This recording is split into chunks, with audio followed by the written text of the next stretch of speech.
Federal inspectors responsible for keeping an eye on the drilling in the Gulf had close, even inappropriate ties with the oil industry they were supposed to be monitoring. That word from a watchdog group out today.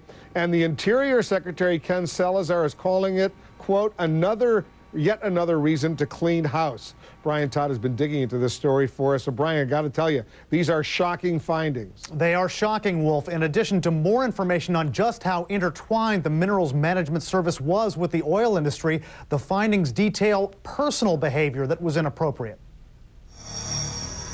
A blistering new report about inspectors for the government agency overseeing oil drilling, documenting what the Interior Secretary calls reprehensible behavior on the job. What he could have been referring to, other than the findings that MMS employees got gifts from oil industry executives, were findings that they also on occasion used government computers to view pornography, and that at least one MMS inspector used drugs, including crystal methamphetamine, and that he might have even been under the influence of it while he was at work.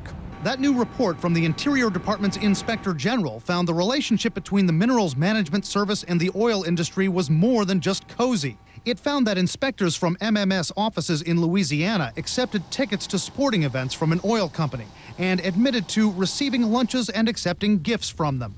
We ran that by a Democratic senator on the Energy and Natural Resources Committee who's been critical of MMS. One phrase here says, "We found that a culture of accepting gifts from oil and gas companies was prevalent throughout MMS." What does that say to you? It is long past time to drain the safety swamp that has become the Minerals Management Service.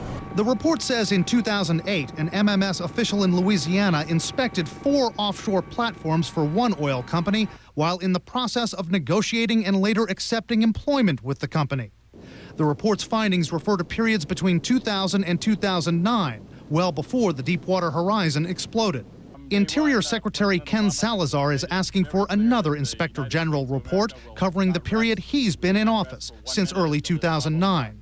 I asked a Republican congressman from Louisiana about Salazar's other MMS reforms. Is it enough for Secretary Salazar to now undertake this overhaul where he's breaking MMS up to avoid some of these conflicts?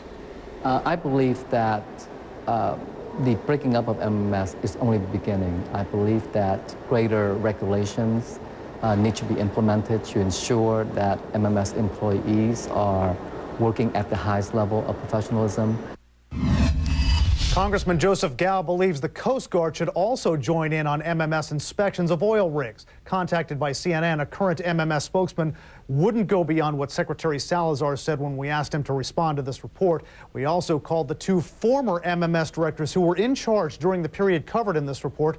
Now, an aide to Randall Luthi said he's preparing for congressional testimony, and they've not had time to review this report. Rejane Joni Burton, who was director between 2002 and 2007, said she was in a meeting, didn't have anything to say about the report, and then hung up on us. Wolf? Brian, this latest report is just an additional one following up on a blistering report, what, 2 years ago? That's right. This was after a scandal in 2008, and then another Inspector General's report found MMS officials in the Colorado office got improper gifts from the oil industry, and at least one of them was having sex with an industry executive. This is all part of what Ken Salazar says is a culture of corruption there, and he's trying to clean it up. Way too cozy, way too cozy. All right, Brian, thank you.